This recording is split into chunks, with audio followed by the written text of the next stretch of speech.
आ ही गया आखिर वो शुभ दिन, महादेव संग पानी ग्रहण की।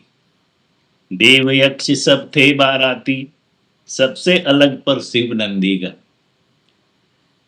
हुए पिता रुष्ट देख दूल्हे को नंदी पर, नंग धरंग बस बाग चर्म शोभित तन पर, संपूर्ण अंग चिता भस्म लगाए, है दूल्हा या कोई अघोरी कौन बताए। उससे भी बड़ी गलती कहें या परम आघात, बिना सोचे ही ले आए भूत पिशाचों की बारात। रक्त भरा खप्पर हाथों में, नर मुंड और मांस अवशेष, नाचते झूमते रह रह करते भीषणतम ऐसा जय घोष। जम जाती सुनकर ही दूर से रक्त प्रवाह धमनियों में, बदन कांपता थर थर थर थर, जाती थम सांसें क्षण भर में।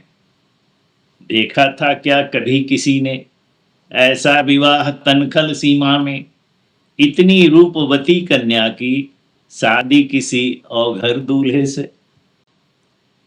पिता और भी क्रोधित होते सुनते जब दबे स्वरों में, नगर निवासी निंदा करते कोई और ना मिला भवन में।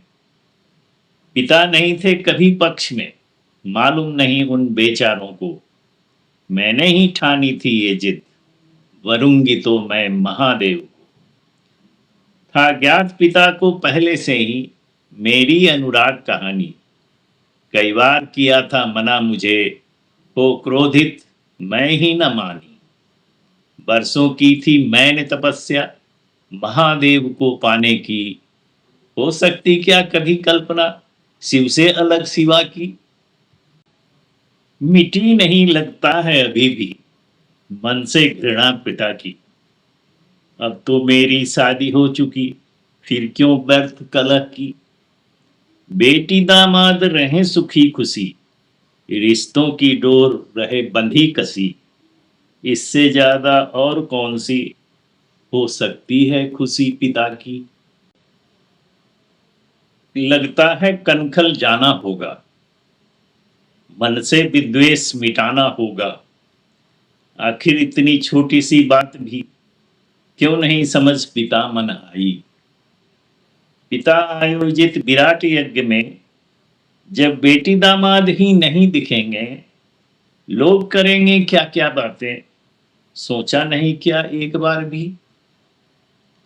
थे सुलग रहे जो प्रश्न हृदय में, सती बार बार कोशिश करती स्वयं लिखित प्रति उत्तर से उन प्रश्नों की तपन मिटाने की, फिर भी निकाले नहीं निकलता एक सूल जो गहरे धसी थी।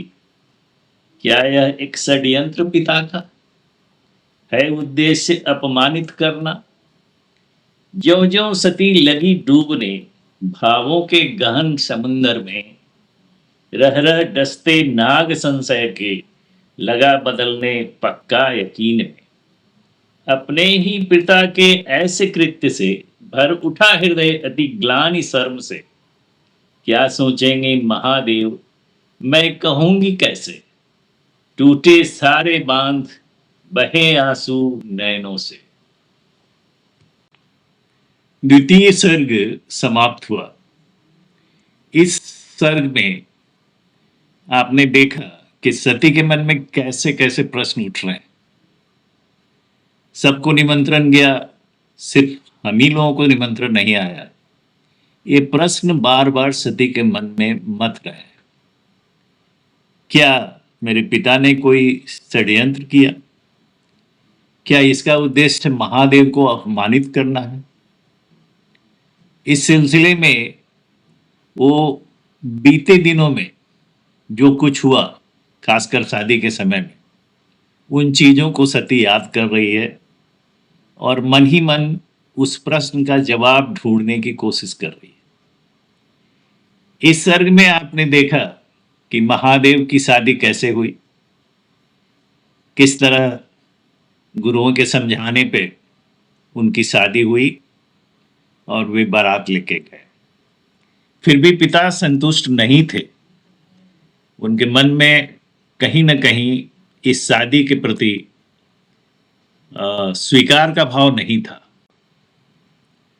क्या पिता के मन में विद्वेष और घृणा का भाव भर गया है? क्या इसीलिए वे महादेव को नीचा दिखाने के लिए कोई षड्यंत्र कर रहे हैं? सती ज्यों-ज्यों इन प्रश्नों को गहराई में डूबकर सोचती, उसका संशय बढ़ता ही जा रहा था और उसे लग रहा था कि शायद पिता ने षड्यंत्र किया है। अब अगले सर्ग में मुझे उम्मीद है कि सती का देह त्याग यह काव्य आपको पसंद आ रही होगी, परंतु आप लोगों से मुझे एक शिकायत है। ना आप कोई कमेंट बॉक्स में कोई कमेंट लिखते हैं और सब्सक्रिप्शन भी आप नहीं कर रहे हैं और ना लाइक का बटन दबा रहे हैं। कृपया ये अवश्य करें, सब्सक्राइब कर दें और लाइक का बटन भी दबावें, क्योंकि इसी से हमें प्रोत्साहन मिलता है। धन्यवाद।